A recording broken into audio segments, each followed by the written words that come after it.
Paul over here. Obviously, a big, pay-per-view fight week. You're not unaccustomed to preparing for these high-level opponents and these big fight cards. But a guy like Bo Nickal, he's not really tested in the UFC and just very early into his MMA career. But just kind of looking at the hype around him, outside of the top 5, he might be the biggest fight in this division. So I'm just curious if you agree with that assessment before your fight. Yeah, I totally agree with you. But he's still a little green in the collar. He might have all that credential in the world of wrestling, but this sport is not wrestling. We incorporate wrestling, and it's like only having a knife and a gunfight. You need to have all the tools, and I believe that my tool belt is much more equipped than his, but only Saturday night can show that. And I do believe the roots to my victory is going to be that jiu-jitsu base. He said, when he fought, or he matched up with Gordon Ryan for that, that grappling match, he only had 2 jiu-jitsu classes ever. Now he's, training full-time in ATT in preparation for this. So, he's always said, you can train wrestling as much as you want, but I've been doing this my whole life. So on the flip side, is there, anything that he can learn in these last few weeks that can prepare him for someone that's, someone like you that's been doing jiu-jitsu his whole life? I don't believe you can prepare, but I don't believe you can learn everything there is to know. Like, I'm never ever going to out-wrestle Bo Nickal, we know that, and we went into the camp knowing that. So what you need to do is prepare adequately. So, will Bo take me down? Yes. Will that be a bad idea for Bo? I do believe so. I believe that if you pin me on my back, that's when I'm most dangerous. And we've seen it against people like when I've been on my back against Krylov, when I've been on my back against Jamal Hill, that this is where I'm most dangerous. So I do believe that his game plan should not be to take me down and have me flat on my back.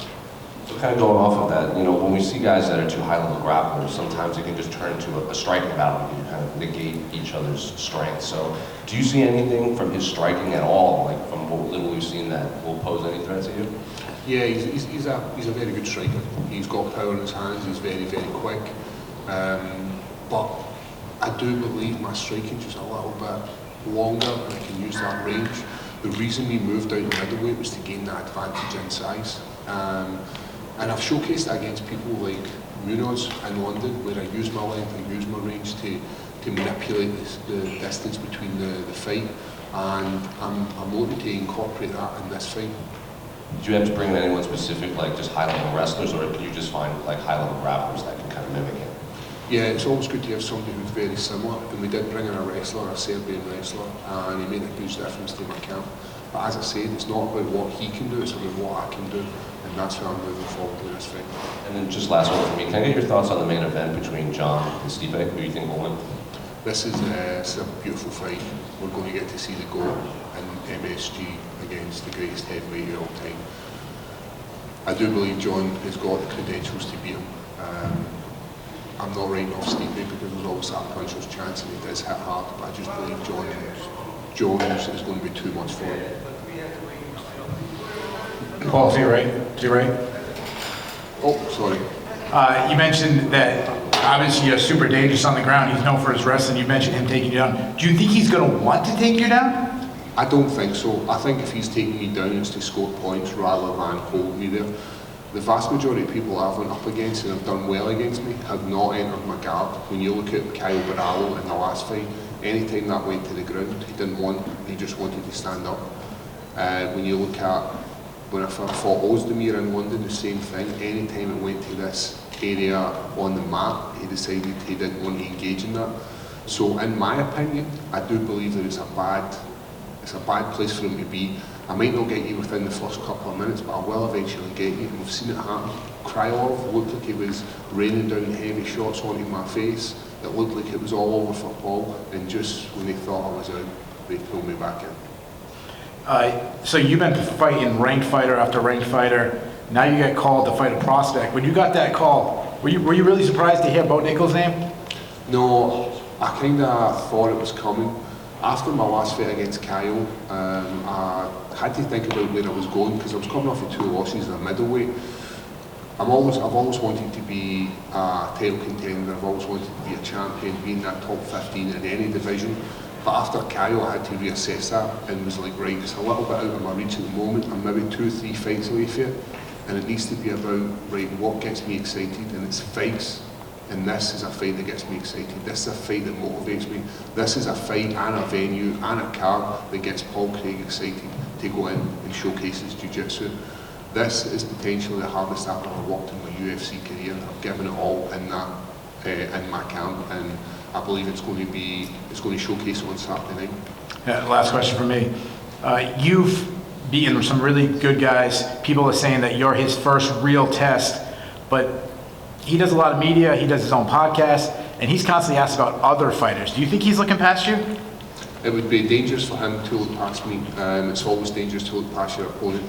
Give them the respect they deserve. I hope he's not looking past me, and I hope he brings his A game. His wrestling is what has got him to this, where he is in his career.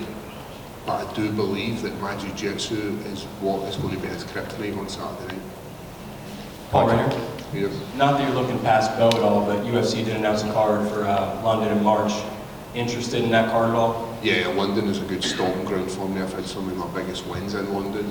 Always good to not travel, and it's always good to give back to UK fans. So I'd love to be involved in that, but as you said, it's about getting the job done on Saturday night, first and foremost.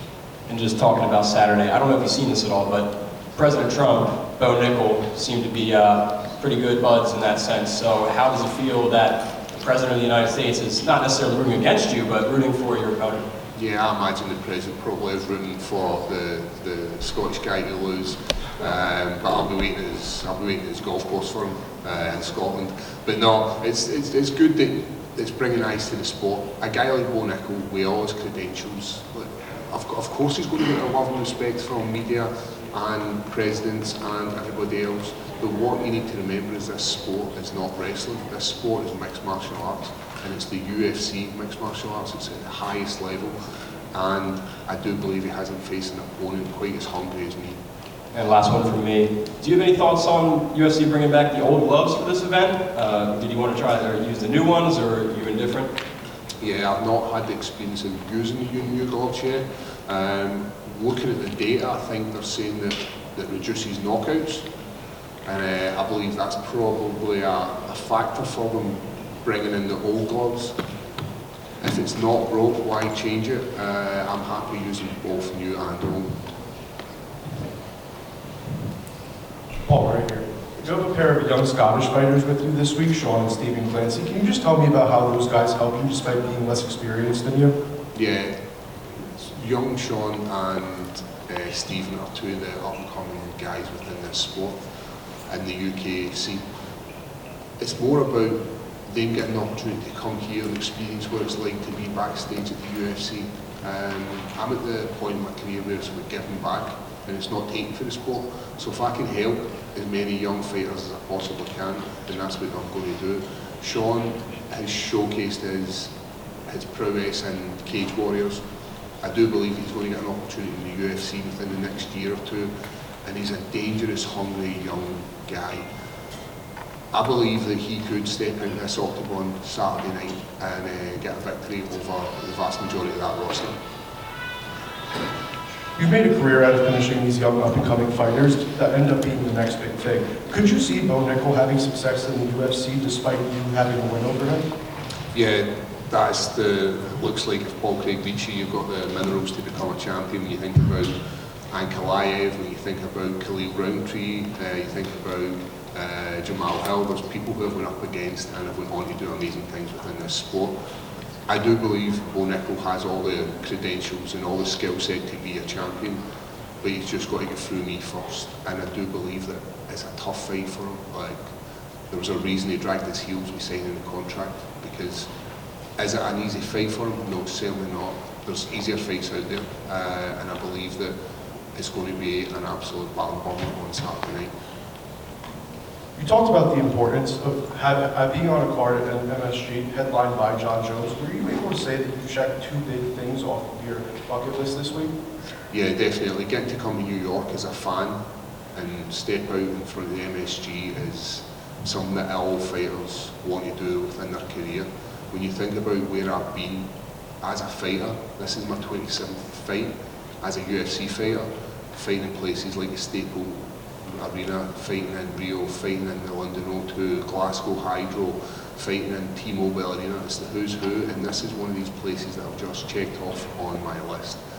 And as you say, you have the card with John Jones versus Stipe Miocic. Potentially Jones's last fight. This is the stuff that gets me excited and gets my juices flowing, we can say. Just one more. Did you say that Bo dragged his feet when signing the contract? What did you mean by that? Yeah, when we were offered this fight, we signed that contract within a couple hours. And it just felt like it took maybe like 10 days for them to send back the contract. And I don't know if it was maybe he's on holiday, there's a whole host of reasons what it could be, but it just felt like it took a little bit longer than most people would have when they got a contract to fight. Last one. Thank you. So what do you think is the best scenario for Bo Nickal in this fight? Will he strike or will he wrestle? Where do you think he's thinking of the weakness of you? Maybe just where do you think he sees the best scenario for him for this fight? Space is not going to be Bo Nickal's friend in this fight. I believe that the way he's going to employ his game plan is to take away my space. Because if I don't have the space, I can't utilise my length. If I don't have the space in the ground, I can't utilise my jiu-jitsu. So if I was Bo Nickal, what I would do is I would hold for dear life. But I believe that my skill set can just get a little bit of space, and if I get a little bit of space, it's a dangerous situation for Bo Nickal to be involved in. I see. Thank you. And one more question. It has become very iconic, like it's kind of becoming iconic for the strikers to sign themselves in the center of the octagon and like call their opponents for the stand and bang. And we have never seen anything like this from the wrestlers, but it would be like really enjoyable for me personally, for I know many people around the world. So do you think it can be future for like wrestling showdowns like this one? Would you enjoy doing this? Would we see anything like this from you tomorrow or anytime soon? So you mean like point to the floor and bump scoot across the mat? Yeah, like doing the wrestling exchange, like in the center of the octagon, calling for it. Yeah, so I am a fan of this sport and I love when the strikers point to the mat and let's go. But I'm a smart guy. I know I get punched in the face for a living, but I don't want to go into a gunfight. That's not worth it.